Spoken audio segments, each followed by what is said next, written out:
আপনাদের অনেক কষ্ট হচ্ছে, আমরা আন্তরিকভাবে দুঃখিত। আসলে আমরা বাইরেই এটা করতে চেয়েছিলাম, কিন্তু বাইরে কোনো পরিবেশ নাই। আসলে আজকে আমাদের একটি কর্মী সমাবেশ ছিল, একটি শান্তিপূর্ণ কর্মী সমাবেশ। এখানে আমাদের 64 জেলা থেকে নেতাকর্মীরা আসতেন, জেলা সভাপতি, জেলা সেক্রেটারি, তারা প্রেসিডেন্ট এবং অন্যান্য চেয়ারম্যান এবং অন্যান্যদের বক্তব্য শুনতেন। আমরা এই বিষয়ে পুলিশকে অবহিত করেছিলাম। এটি সত্য, পুলিশের কাছ থেকে আমরা কোনো ফর্মাল অনুমতি পাইনি, এটি সত্য। কিন্তু বাংলাদেশের প্রত্যেকটি পার্টি তার অফিসের সামনে মিটিং করে এবং তারা আমার জানা মতে এ ধরনের কোনো ফর্মাল অনুমতি নেয় না, এবং আমরা অবহিত করেছিলাম লিখিতভাবে। সেই রিসিভ করা চিঠিও আমাদের কাছে আছে, এবং বিষয়টি সম্পূর্ণ শান্তিপূর্ণ ছিল। এবং আমাদেরকে মিটিং চলার এক সময় বলা হলো অনুষ্ঠানটি সংক্ষিপ্ত করার জন্য। তারা আশঙ্কা করছে আমাদের উপর হামলা হতে পারে, আমাদের উপর যারা হামলা করবে তাদের উপর হামলা না করে তারা আমাদের উপর জলকামান নিক্ষেপ করেছে, সাউন্ড গ্রেনেড মেরেছে। সম্পূর্ণ শান্তিপূর্ণ একটি প্রোগ্রামে পুলিশের এই অতিরিক্ত শক্তি প্রয়োগ, এখানে অসংখ্য মানুষ ছিল, স্ট্যাম্পিড হতে পারত, পদদলিত হতে পারত। এবং এক্ষেত্রে আমি মনে করি পুলিশ সম্পূর্ণ দায়িত্বজ্ঞানহীন একটি আচরণ করেছে, এটি অনাকাঙ্ক্ষিত। আমরা সবসময়ই আইনশৃঙ্খলা বাহিনীকে সর্বদাই সহযোগিতা করেছি, এখনও করছি, সামনেও করব। কিন্তু একটি রাজনৈতিক দল তার শান্তিপূর্ণ প্রোগ্রাম তার অফিসের সামনে করতে যাবে এবং পুলিশ সেখানে বাধা দিবে, এটা নব্য ফ্যাসিবাদের একটি আবির্ভাব হচ্ছে।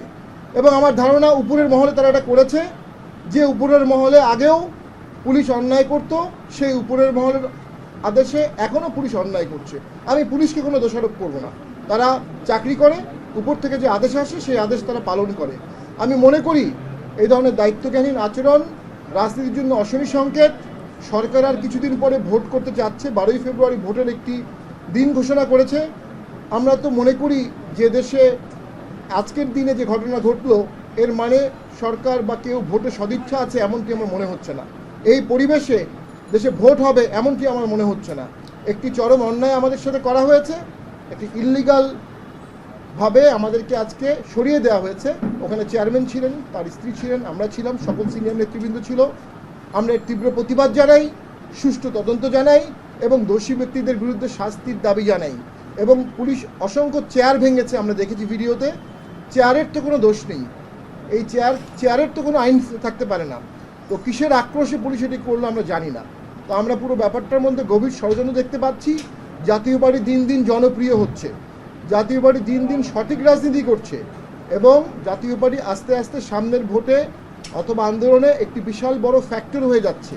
একটি মহল জাতীয় পার্টিকে দাবিয়ে রাখার চেষ্টা করছে, সেই মহলের উস্কানিতে, সেই মহলের নির্দেশে আজকে এই কাজটি করা হয়েছে। আমরা মনে করি it's a bad day and sad day for democracy. বাংলাদেশে যে ডেমোক্রেসির জন্য হাজার হাজার ছাত্র জনতা জীবন দিয়েছে, আজকে তাদের রক্ত ব্যাহত হলো, আজকে তাদের রক্ত ব্যর্থ হলো, কারণ একটি গণতান্ত্রিক সমাবেশে, শান্তিপূর্ণ সমাবেশে সম্পূর্ণ অগণতান্ত্রিকভাবে শক্তি প্রয়োগ করা হলো। আমরা মনে করি সকল রাজনৈতিক দলের উচিত পুলিশকে আহ্বান জানানো, এ ধরনের কোনো কার্যক্রম যেন পুলিশ কখনো কোনো দলের সাথে না করে। রাজনীতি মানেই বহু মত, বহু দল থাকবে, বহু মত থাকবে, সকলে রাজনীতিতে বিচরণ করবে। আপনি যখন একটি দলকে জোর করে দাবিয়ে রাখার চেষ্টা করবেন, এটা অগণতান্ত্রিক, অসাংবিধানিক, আইনের শাসনের পরিপন্থী। এবং আমি মনে করি পুলিশের উচিত আমাদের কাছে ক্ষমা চাওয়া। এবং আমাদের অনেক নেতাকর্মী আহত হয়েছে, রক্তাক্ত হয়েছে এবং কয়েকজন গ্রেফতার হয়েছে। আমি পুলিশকে বলবো অবধিবিলম্বে সকলকে মুক্তি দেওয়া হোক। আমরা কোনো সন্ত্রাসী দল না, আমরা শান্তিপূর্ণ একটি দল, শান্তিপূর্ণভাবে কাজ করতে পারি। আমাদের বিপুল জনসংখ্যা ছিল, আমরা ডায়াসে সকলকে বলেছি শান্তিপূর্ণভাবে চলে যেতে। আমরা পুলিশের উপর কোনো হামলার নির্দেশ কেউ দেয়নি, পুলিশের উপর কোনো হামলা হয়নি। পুলিশের এই বিষয়ে সঠিকভাবে তদন্ত করা উচিত। আমরা মনে করি দোষী ব্যক্তিদের শাস্তি কামনা করছি, যারা আহত হয়েছে তাদের জন্য পুলিশের দুঃখ চাওয়া উচিত।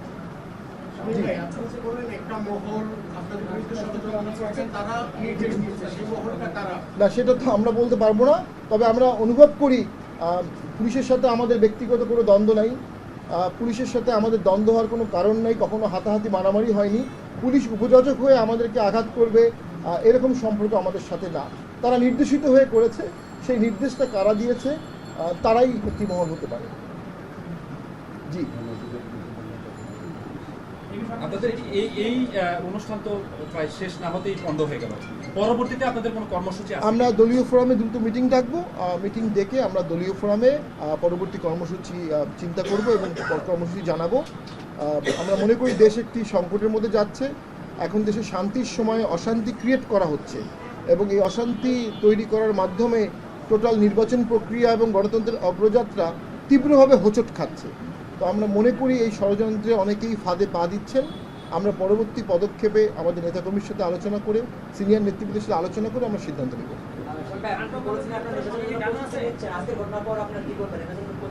আমরা মনে করি এই মুহূর্তে নির্বাচনের কোনো লেভেল প্লেইং ফিল্ড অবশ্যই নাই, কারণ যারা পার্টি অফিসের সামনে মিটিং করে তাদেরকে পুলিশ বাধা দেয়নি, আমাদেরকে আজকে দিল। অর্থাৎ পুলিশ এখানে পিক অ্যান্ড চুজ করছে বা রাষ্ট্র এখানে পিক অ্যান্ড চুজ করছে। যে রাষ্ট্র বা সরকার পিক অ্যান্ড চুজ করে আইনের শাসন প্রয়োগ করে, সে রাষ্ট্র বা সরকারের অধীনে সুষ্ঠু নির্বাচন করা অসম্ভব কঠিন। বর্তমান সরকার ইতিমধ্যেই এনসিপির সরকার। বর্তমান সরকার ইতিমধ্যে আমরা দেখেছি প্রশাসনিক কাঠামোতে জামাতের এবং বিএনপির অসংখ্য লোককে নিয়োগ দিয়েছে এবং এটা একজন উপদেষ্টা নিজে বলেছেন যে আমরা 20টা নিয়োগ দিলে 13টা নিয়োগ দিতাম বিএনপির, 7টা দিতাম জামাতের। এটা তো নিজেই বলেছেন। তার মানে এই সরকার কিছু দলকে ফেভার করছে, এই সরকার কিছু দলের সরকার, এই সরকার সকল দলের সরকার না। যে দল সকল দলের সরকার না, সেই দল ভোটের সময় বা ভোটের দিন কিভাবে লেভেল প্লেইং ফিল্ড রাখবে, কিভাবে ফেয়ার ভোট হবে, কিভাবে ইনক্লুসিভ ভোট হবে। আমরা মনে করি এই সরকার ফেয়ার, ইনক্লুসিভ এবং লেভেল প্লেইং ফিল্ড করতে চাচ্ছে না, পারবে না, সক্ষমতা নাই, সদিচ্ছা নাই এবং তারই একটি নির্লজ্জ বহিঃপ্রকাশ করেছে তারা আজকে আমাদের উপর পুলিশকে এড়িয়ে দিয়ে, এবং পুলিশের সাথে জাতীয় পার্টির একটি দ্বন্দ্ব বাড়ানো হচ্ছে। আরেকটা প্রশ্ন ছিল, সেটা হচ্ছে আপনাদের 3টা ফ্যাকশন আর হচ্ছে জাতীয় লিগের একটা নতুন রিরেজিস্ট্রেশন করা একটা দল, 4টা পার্টি টোটালি লাঙ্গলের দাবিদার। তো এই বিষয়টা আসলে আপনারা কিভাবে দেখছেন? পিসি বলেছে অভিভাবক খুঁজে পাচ্ছেন। 9টি ভোট জাতীয় পার্টি লাঙ্গলে করেছে। 9টি দল যে লাঙ্গলের যারা করেছে তাদের বাইরে লাঙ্গলের অভিভাবকের চিন্তা করাটাই গঠনতন্ত্রের বাইরে, সংবিধানের বাইরে এবং নির্বাচন কমিশনারের শপথের বাইরে। যেটি স্বতঃসিদ্ধ, ইউনিভার্সাল, সেটাতে কোনো প্রমাণ লাগে না, কোনো লিগাল অপিনিয়ন লাগে না। আমাদের গঠনতন্ত্র মোতাবেক সম্পূর্ণরূপে লাঙ্গল জিএম কাদেরের আছে, আরপি অনুযায়ী লাঙ্গল জিএম কাদেরের আছে। এর কোনো ব্যতিক্রম করার কোনো সুযোগ, কোনো ডিসক্রিপশন, কোনো অথরিটির নাই। যদি তারা করে থাকে তাহলে তারা আজকে পুলিশের মতো নির্দেশিত হয়েই করবে এবং সেটার দায় তাদেরকে একসময় নিতে হবে।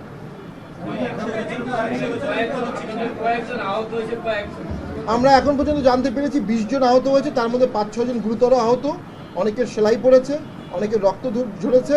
এবং আমি যেটি বলবো, পুলিশ যখন দেখলো এখানে অনেক লোকের সমাগম হয়েছে, সেখানে সাউন্ড গ্রেড দেওয়াটা অত্যন্ত অপেশাদার আচরণ, অনেকে পদদলিত হয়ে মারা যেতে পারত। ঠিক সেই জিনিসটিতে আমি মনে করি পুলিশ বিবেচনা প্রসূত কাজ করেনি। আমরা আহতদের খোঁজখবর নিচ্ছি এবং অবশ্যই পুলিশের দুঃখ প্রকাশ করা উচিত। আমরা এখন পর্যন্ত জানতে পেরেছি 8 জন গ্রেফতার হয়েছে, আটক হয়েছে। আমি পুলিশকে আহ্বান জানাবো, জাতীয় পার্টি কোনো ভেসে আসা দল না। জাতীয় পার্টি 365 দিন রাজনীতি করে আজকে 40 বছর এবং 9টি ইলেকশন করেছে। সরকারি দলে ছিল, বিরোধী দলে ছিল। জাতীয় পার্টির সাথে পুলিশের কোনো দ্বন্দ্ব নাই। আমরা সকল বিষয়ে পুলিশকে সহযোগিতা করি। আমাদের যে নেতাকর্মীদেরকে আজকে আপনারা অ্যারেস্ট করেছেন বা আটক করেছেন, তাদেরকে কোনো মামলায় চালান না দিয়ে ছেড়ে দেওয়ার জন্য আবেদন জানাচ্ছি। পুলিশের সেই ক্ষমতা আছে এবং এটা পুলিশকে না করলে আমরা ধরে নেব পুলিশ আমাদেরকে অন্যায় করছে, অবিচার করছে। আচ্ছা, সর্বশেষ কথা হচ্ছে, মহাসচিব চেয়ারম্যান তো নিজেই সেখানে উপস্থিত ছিলেন, সে আসলে সুস্থ আছেন?